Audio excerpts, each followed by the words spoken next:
Vamos mudar de assunto? Hoje é o Dia do Quadrinho Nacional. Nessa data, em 1869, o cartunista Ângelo Agostini publicou a primeira história em quadrinhos do Brasil. Eram as aventuras de Inhoquim, ou impressões de uma viagem à corte. A partir de 1984, a data passou a ser comemorada como o Dia do Quadrinho Nacional. Aqui em São Paulo, todos os anos são abertas inscrições para os editais da Secretaria Estadual de Cultura, que tem programas específicos para publicar as histórias em quadrinhos. Para falar mais sobre o assunto e também fazer um balanço aí da produção de quadrinhos aqui em São Paulo, a gente recebe hoje no nosso estúdio José Alberto Lovetro Jal. Ele é cartunista e presidente da Associação dos Cartunistas do Brasil. Jal, boa tarde, obrigado por ter aceitado o nosso convite. Prazer estar aqui, viu, Márcia? Prazer é todo nosso te receber num dia tão bacana, tão importante. Parece que quadrinho, inclusive, é o que os alunos das escolas aqui de São Paulo preferem quando o assunto é leitura? Eu acho que não só das escolas de São Paulo, não, do Brasil inteiro. Existe uma pesquisa, inclusive, da Universidade de Brasília, de que os estudantes que leem quadrinhos, eles têm uma percepção um pouco melhor para absorver o material que o professor passa. É incrível, né? Mas dá um processo de concentração maior quando você está lendo quadrinhos do que tudo que está na internet. E qual é a avaliação que você faz da produção aqui em São Paulo? Olha, sensacional. A gente está lutando há muitos anos para ter mercado para o quadrinista brasileiro. E atualmente nós fizemos um levantamento, está tendo pelo menos por ano uns de 500 a 700 lançamentos de novos quadrinhos de brasileiros só, apenas. Em termos de Brasil, com os quadrinhos estrangeiros publicados aqui, dá uns 2.000. Então, nunca houve isso no país, mesmo com a crise cresceu isso, era 1.700, foi para 2.000. Então, está indo muito bem a área de quadrinhos e nós temos os melhores profissionais, né? E essa expectativa com relação aos editais? Todo ano, a Secretaria de Cultura abre concurso, abre editais para que as pessoas busquem recursos para poder publicar. Já faz muito tempo que existe esse processo, né? Pelo menos 7 anos. O balanço é positivo? Pelo menos 7 anos. 7 anos. 7 anos.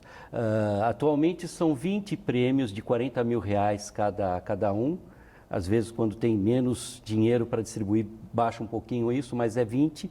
E o desenhista ele pode mandar o projeto, com o início do projeto, não precisa ser ele completo, né, a história completa, é só ler o edital, colocar lá PROAC quadrinhos, que ele vai conseguir, na internet, né, ele vai conseguir ver o que é o regulamento e tudo mais. Quais são os requisitos? São os requisitos.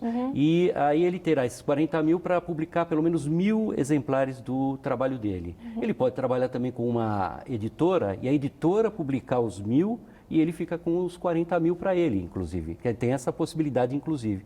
E aí dá para o desenhista ter um tempo para se dedicar àquilo lá mesmo. Para usar como profissão, né? Isso mesmo. Levar não como um hobby, mas como uma profissão. Agora, eu vou pedir para colocar na tela, a gente tem alguns que foram contemplados com esse edital do ano passado, 2016. Você foi um dos jurados, né? Vamos colocar na tela algum desses quadrinhos, por favor? Qual é o balanço que dá para fazer? São de qualidade, né? De qualidade, você vê vários estilos, né? Porque como são 20 prêmios, você consegue pegar vários estilos, 50% tem que ser da capital de São Paulo e 50% do interior, né? Então, quem se inscreve como desenhista do interior, ele tem essa garantia de que 50% dos 10 trabalhos vão ser escolhidos do interior.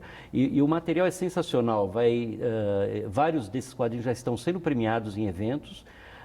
Alguns desenhistas são desenhistas que já estão publicando até fora do Brasil e competindo com os americanos e tudo mais de igual para igual. Então, nós realmente estamos muito felizes com isso e esse é o maior prêmio que existe no mundo de quadrinhos. Não existe outro prêmio que dê 20 premiações e que nesse valor que a gente conheça. Que bacana. Parabéns, então, para a Secretaria. Vamos colocar na tela, eu acho até que a gente já colocou o endereço, mas vamos reforçar, gente, para quem está em casa, tem curiosidade para esse assunto, conhecer aí o que deve fazer para saber quais são os pré-requisitos para participar.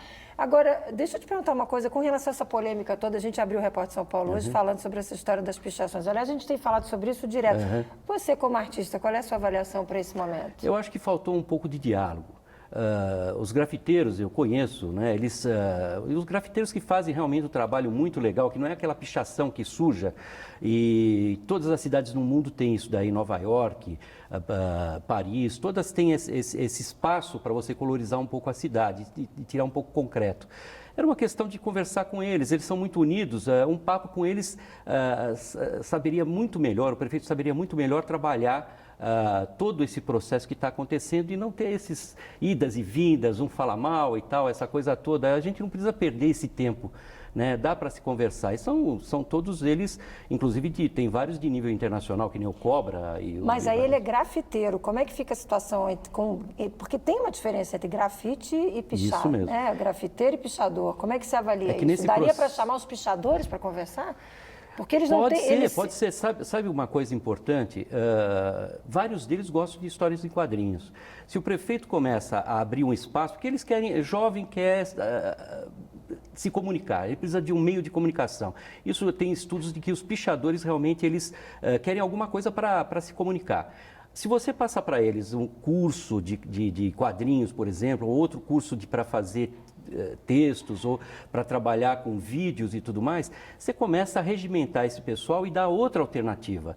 O que acontece é que quando você fica trabalhando só contra, você faz aquelas outras pessoas também ficarem fechadas. E acaba estimulando também. E acaba estimulando, eles querem quebrar isso daí, quebrar as regras, né? Que é o que o pichador faz, né?